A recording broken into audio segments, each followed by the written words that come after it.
ही दारूची बॉटल घेऊन नेमकी आम्ही चाललो कुठं, चला समोर दाखवतो.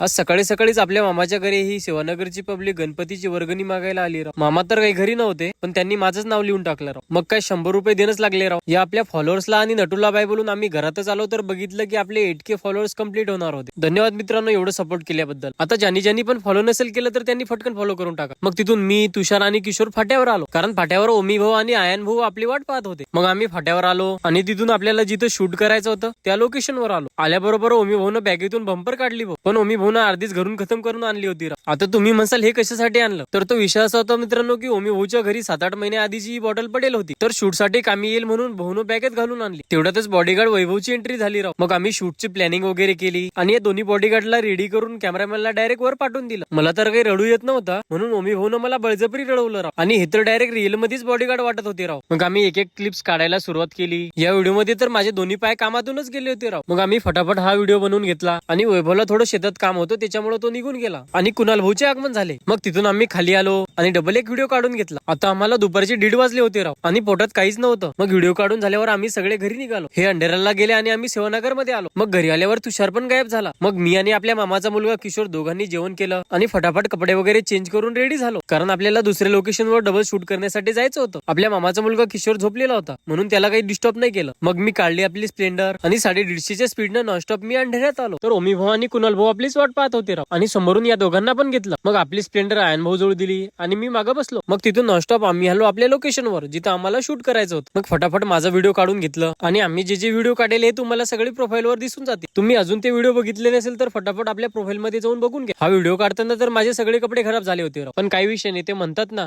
कुछ पाने के लिए कुछ खोना पडता है. तसंच तुम्ही फटाफट आपले 10K कंप्लीट करून टाका, कारण आपली 10K फॅमिली कंप्लीट झाल्यावर मी तुमच्यासाठी काहीतरी नवीन घेऊन येणार आहे. तर अजून फॉलो नसेल केलं तर फटाफट जाऊन फॉलो करून घ्या. मग माझं शूट झाल्यावर ओमी भाऊची शूट मारली आणि हे दोघं तर फक्त फोटोज काढत होते. मग फटाफट 2-4 व्हिडिओ काढून घेतले आणि तिथून या लोकेशनवर आलो. इथं आल्यावर सगळ्यांचा फोटोशूट केला, पण ओमी भाऊचं दुसरंच काही चालू होतं. मग फोटो वगैरे काढून झाल्यावर आम्ही अंधेऱ्यात आलो आणि आपल्या सगळ्या मित्रमंडळीला बाय बोलून मी डायरेक्ट शिवनगर मध्ये आलो. आल्याबरोबर नटू भाऊ म्हणे की चाल म्हणे आपण गावातून वर्गणी करून येऊ म्हणे. आम्ही गावात तर गेलो होतो, पण लोकांनी आम्हाला रात्री वर्गणी करत नाही म्हणून हाकलून दिलं राव. मग मी तिथून गणपतीची आरती करायला आलो. आरती करता करता या दादाला आपल्या व्हिडिओ मध्ये घेतलं, जे आपले व्हिडिओ रोज पाहत असतात. मग आरती झाल्यावर गणपती बाप्पाकडून 2-4 किलो आशीर्वाद घेतलं आणि मी घरी आलो. चला मग मित्रांनो, आजसाठी एवढंच. जर फॉलो केलं असेल तर भेटूया समोरच्या व्हिडिओ मध्ये.